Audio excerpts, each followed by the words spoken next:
Hello viewers, and I have bought a new car.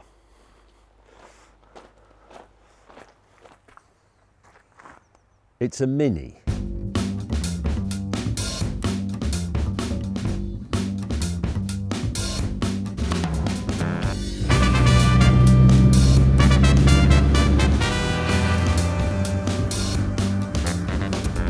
Notice how it's very difficult to say Mini in a depressed voice. You can't really go, it's a Mini. It's a Mini. It's a Mini. It's a Mini. Anyway, this is a very special Mini. There now follows a short history lesson, so displayed on the screen is the time code you have to skip to if you don't want to listen to this bit. When the Mini Cooper idea was revived back in the 1980s, Rover made 3 prototypes. They took 3 Mini 30s off the production line and they turned them into Mini Coopers. So it was given the bigger engine, 1275cc instead of the 1 litre engine. The Mini-like wheels, the posher interior, the stickers everywhere, the sunshine roof. And they built 3, a red one, a black one and a green one. These are the cars that we used for brochure photography to show to the press and all that sort of thing. It's not really clear what happened to the red and the black ones. This is the green one. This is an RSP, Rover Special Projects, because Rover owned Austin and Morris and all those other things by then, Mini Cooper prototype. I have a letter, you know, from the Rover Historical Archive or whatever it's called, confirming that that's what this car is. And when I bought it, it had just under 1,000 miles on the clock from new. It now has 1,249. So I've done roughly 20% of all the miles this car has ever done. And it's all original, the paint, everything. And as if to confirm all that, boring bit nearly over, if you look at the V5C, the registration document for this car, it still describes it as a Rover Mini 30, because officially, that's what it is. I have informed my insurer. You may well be thinking, well, if that's one of the prototypes of the Mini Cooper, that's probably quite expensive for a Mini. Yes, it was. Anyway, we're at that point in the test where I should find a convenient place to pull over and walk around the car talking about it whilst waving my arms around. Oh look, there's a pub there. Ooh, with a car park. Hang on. Excellent pub, as it turns out. It's just off the A30 between Shaftesbury and Salisbury, selling an excellent range of delicious home-cooked meals and a wonderful wine selection, beer and my gin. Anyway, when you get close to the Mini, you can tell it's a car from an earlier era because it's very bitty. I mean, look at the gaps, they're very inconsistent, the handles stick out. There are exposed screws, you don't get that on modern cars. There are seams, you don't get that on modern cars either.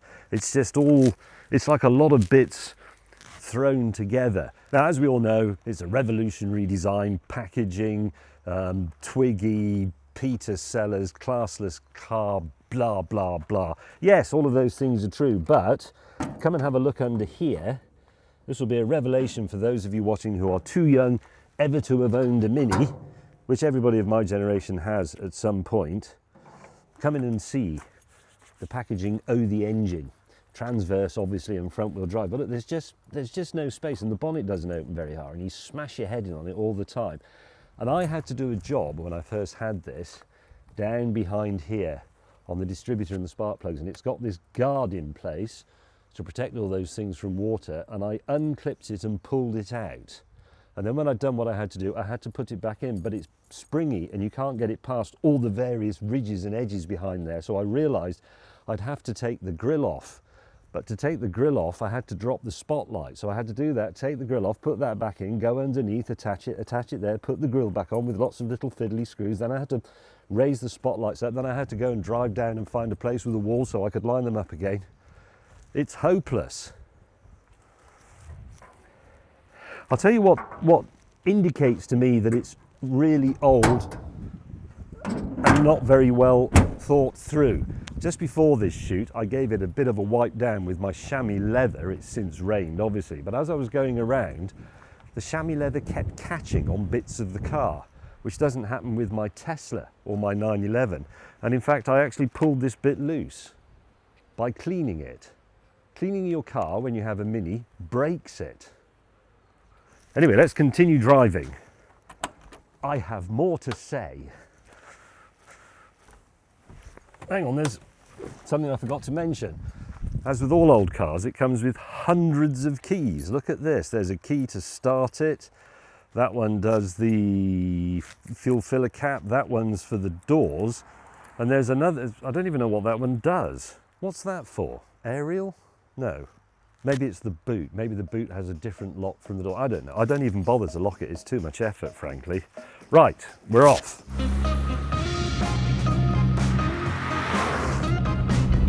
I would say this, of course, because I'm quite old now, and according to Lucy Brown, my useful life is over.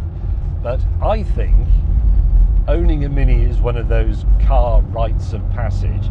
You are supposedly not a true petrol head unless you've owned an Alfa Romeo. I have owned an Alfa Romeo. I also think you have to own a Mini. You have to own a Mini and you have to mend it at some point, and you will have to mend it. You have to smash your head in on that stupid bonnet and replace the cylinder head bypass hose or clean out the distributor, all that stuff. It's just, it's part of what made me complete as a human being. It's broken. How can it do that? No, it's fine. It obviously didn't like a prolonged period of high-speed running. This is my fourth Mini, the fourth Mini I've owned in my life, so I should know better, really. It's lumpy, it's bouncy, it's noisy, there are buzzes and rattles everywhere. It's a really crap day today, so you're reminded of a few failings that all old cars have, namely that the windscreen wipers are rubbish and the headlights are rubbish. It's also got really basic ventilation. There's a knob that you pull in and out for hot and cold. It makes absolutely no difference. And there's a 1-speed fan. There it is, in operation. The driving position is awful and offset. There isn't really enough room for your legs because people back then were stunted because, you know, it was relatively soon after the war and everybody was just eating coal. It would kill you in even a minor accident. The windows are wind up and down and don't seal very well. It's hopeless, really. Look at this. This is not a rough road. This is the A30 between Shaftesbury and Salisbury. And I keep going for fifth gear and it's not there. I'm afraid to say that this car is also sexist because its designer, Alec Isagonis, once famously said, "We wanted to design a car for the housewife." Now that's not me saying that, that was him. That was the attitude back then. If you're a housewife, I don't even know if the word exists anymore, but if you are, here's your car. Be grateful. So I've said all that, that's all the bad stuff, but actually, this Mini is absolutely fabulous in one vital respect, which is it's small. It really is small, much smaller than whatever car you've got that you think is a small car, a Fiat Panda or a Toyota Aygo or something like that. This is tiny. And there is something absolutely fabulous about a genuinely small car. It's responsive, it's a bit like being on a bicycle, you feel everything, your feet are almost in line with the front wheels. On some of the narrow lanes around here, you can go past a car going the other way. I went past an original Fiat Panda just now, and we could just fly through without a worry. You can't do that in a lot of modern cars. And I mean, it's not fast, but because it's small and it's noisy and rattly, look, the sensation of speed is remarkable. And I'm actually doing 55.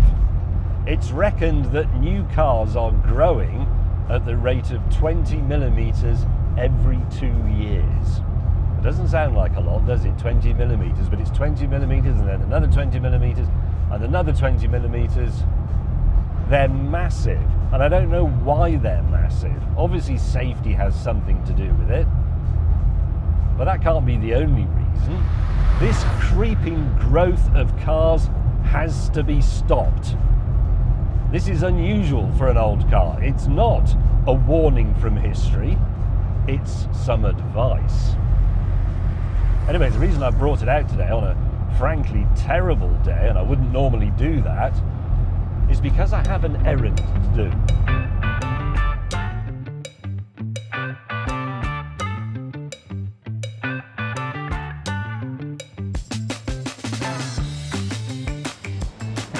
Now, as usual, I've come to Waitrose because there's something I need for the house, but I've forgotten what it is. I've got consomme, I've got guinea fowl, I've got saffron, I've got quail's eggs, I've got one of those bags for life, I've got loads of AAA batteries, I've got asafoetida. Oh no, I know. It's over here in the booze section. What I need is a bottle of gin to have with this evening's sashimi. Here we go. Oh, it's quite a selection. Rubbish, swill, filth, bilge water, God. Oh, that one looks interesting and has a very striking and prominent label. I think this is new in Waitrose. I think I'll give it a try, this James Gin.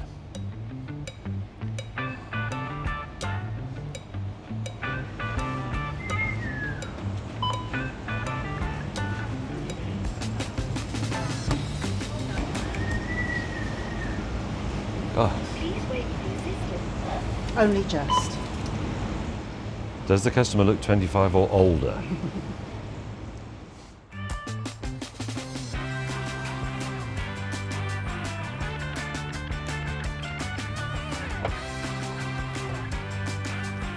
God, look at the boot. That is ridiculous. It's massive. Why would you need that much? Nobody has that much luggage. Everything you need could be put in a boot a third that size. Honestly, all that space, all that could be used for rear passengers, or it could be used to make the driving position better. Why would you need that much space to carry stuff? I mean, look how much space my luggage takes up. It's hardly touching it. Honestly, the world's gone completely mad.